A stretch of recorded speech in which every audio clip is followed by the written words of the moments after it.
العشرة تماما بتوقيت العاصمة أسمر. إلى حضراتكم نشرة الأخبار مستهلة إياها بأهم وأبرز العناوين.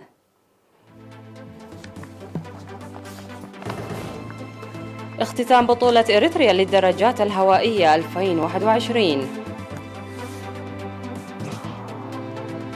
دعم أسر الشهداء ماليا وعينيا في عد قيح. الإريتريون في المهجر يتبنون أسر الشهداء. كورونا يضرب روسيا بقوة وموسكو تسجل الأسوأ منذ بدء الوباء. قمة عراقية مصرية أردنية والهدف مشروع على النسق الأوروبي. وميانمار تحرق مخدرات تفوق قيمتها نصف مليار دولار. أهلا بكم إلى تفاصيل النشرة.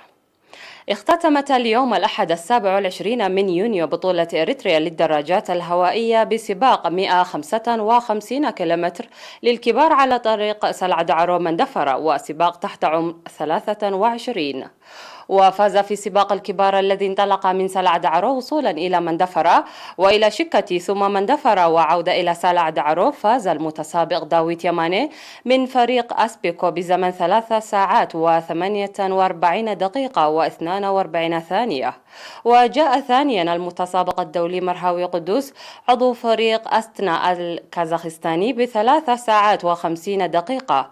وجاء ثالثا المتسابق الدولي متكل إيوب عضو فريق تريانغانو الماليزي ب3 ساعات و50 دقيقة وثانيتين. وفي سباق تحت سن 23 لنفس المنافسة فاز بالمركز الأول إفريم جبرهيوت عضو نادي سنبل بزمن 3 ساعات و50 دقيقة و3 ثواني. وثانيا المتسابق بيتروس منجس من نادي إريتيل ب3 ساعات و50 دقيقة و7 ثواني. وثالثا هجر عند مريم عضو نادي إريتيل ب3 ساعات و50 دقيقة و14 ثانية.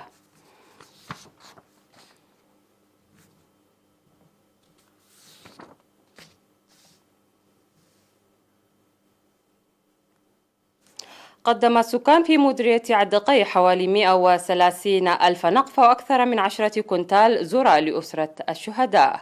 وقدم الدعم سكان ضواحي حشملة وعنابور وهدامو وحنبة بمبلغ 58 ألف نقفة وضحية أونه بمبلغ 11,750 نقفة وضاحية درعا أكثر من 10 كنتال ذرة وكلية التجارة والعلوم الاجتماعية بمبلغ 60 ألف نقفة.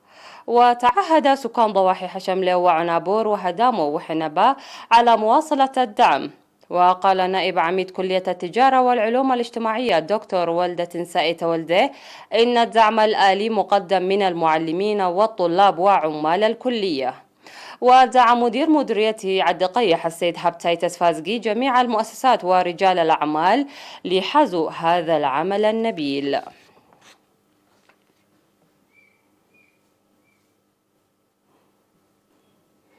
أحيا الإريتريون المقيمون في مختلف المدن السويسرية ولاس فيغاس الأمريكية العهد لتنفيذ أمانة الشهداء في ذكرى 20 من يونيو يوم الشهداء. واتخذ المواطنون مبادرات تبني أسر الشهداء لعام وعامين إلى جانب تبرعاتهم لتنمية صندوق أمانة الشهداء. وأفادت السفارة الإريترية في سويسرا بأن لجنة مساعدة أسر الشهداء المحتاجة في جنيف قدمت 5760 فرنك ل8 أسر شهداء، والجالية الإريترية في بازل 3890 لصندوق أمانة الشهداء، والجالية الإريترية في شافزون 570 فرنك، والجالية في لوزر 2770 لصندوق أمانة الشهداء. والسيد تخستتس مريم والسيدة سارة يماني من بيرن بمبلغ 720 فرنك بموجب التعهد لتبني أسرة شهيد واحد لمدة عامين. والجالية الإريترية زيورخ 6200 فرنك لصندوق أمانة الشهداء. ولجنة سلوترن 4510 فرانك، ولجنة بيرن 3000 فرانك لصندوق أمانة الشهداء والتعهد لتبني 18 أسرة شهيد. وفي إحياء ذكرى الشهداء في لاس فيغاس الأمريكية، تبنى 7 مواطن أسرة الشهداء لعامين و65 مواطن لعام واحد، وقدموا لذلك مبلغ حوالي 30,000 دولار.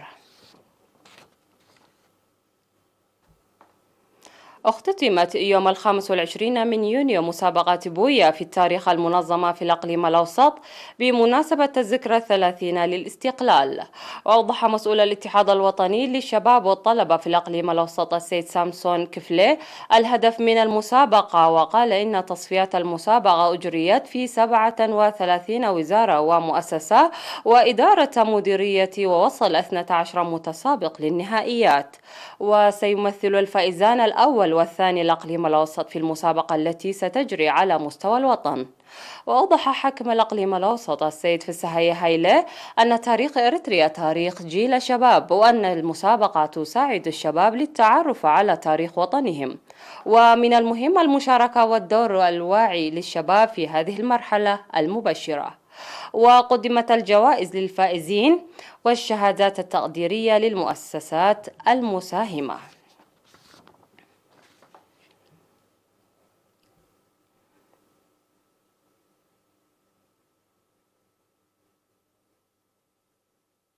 مشاهدينا الكرام، هذه كانت أخبارنا المحلية. فاصل قصير من ثم نعود لمتابعة الأنباء على الصعيد العالمي. ابقوا معنا.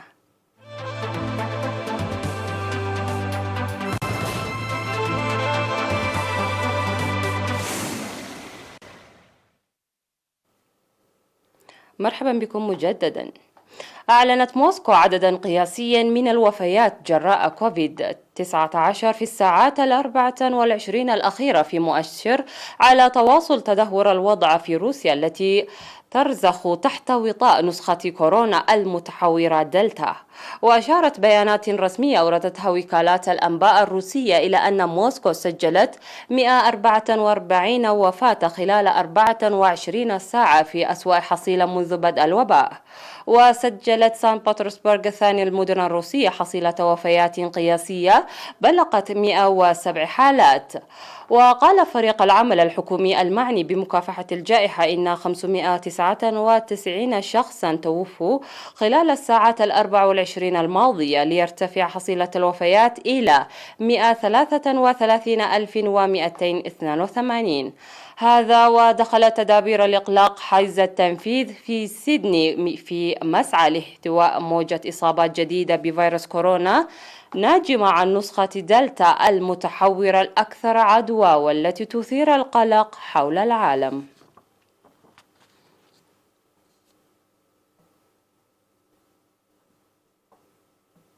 وصل العاهل الأردني الملك عبد الله الثاني إلى العاصمة العراقية بغداد بعد وصول الرئيس المصري عبد الفتاح السيسي للمشاركة في القمة الثلاثية التي تجمع قادة الدول الثلاث. وكان الرئيس العراقي برهم صالح في مقدمة مستقبلي ملك الأردن في مطار بغداد. وبعد أن شهد عبد الله الثاني وصالح المراسم البروتوكولية في المطار، تجاذب أطراف الحديث في إحدى صالات المطار. وكان الرئيس المصري عبد الفتاح السيسي وصل في وقت سابق إلى العاصمة العراقية بغداد، حيث استقبله صالح ثم رئيس الوزراء العراقي مصطفى الكاظمي. وهذه أول زيارة لرئيس مصري إلى العراق منذ أكثر من 30 عاما. وتأتي القمة الثلاثية المرتقبة تطبيقا لما تم الاتفاق عليه في قمة أغسطس الماضي بالعاصمة الأردنية عمان، التي شارك فيها القادة الثلاث.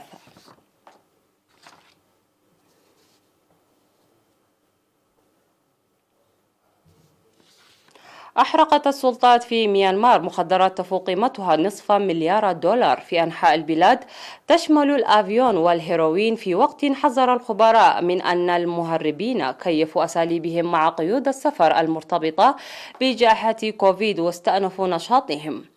وكدست أكياس القنب في العاصمة الاقتصادية رانغون إلى جانب أكياس من الحبوب الحمراء اللون في إطار إحياء ميانمار اليوم العالمي لمكافحة المخدرات. ووضعت أكياس الهيروين والكيتامين والترامادول والآيس وسط النيران.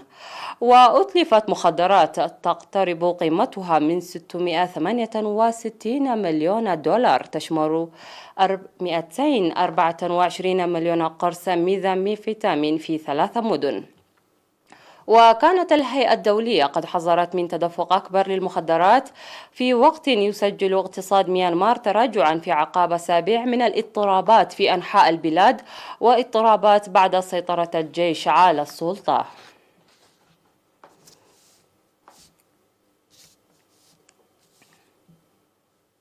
والخبر الأخير في هذه النشرة: أعلنت إدارة خدمات الإطفاء في منطقة هونغ كونغ الإدارية الخاصة غرق 10 سفن على الأقل جراء اندلاع حريق في مرسل الحماية من الأعاصير بمنطقة أبرداين. وأضافت خدمات الإطفاء حسب ما ذكرت هيئة الإذاعة العامة في منطقة هونغ كونغ RTHK أنه تم إنقاذ 35 شخصا من السفن أثناء الحريق الذي اندلع، مشيرة إلى أنهم تمكنوا من إخماد الحريق بشكل كبير بعد أكثر من 6 ساعات.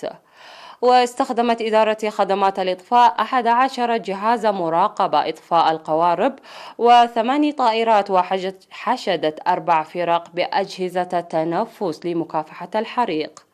ولم ترد أي تقارير عن وقوع إصابات على الرغم من أنه تم نقل شخص إلى المستشفى، فيما لم يتضح على الفور السبب وراء نشوب الحريق.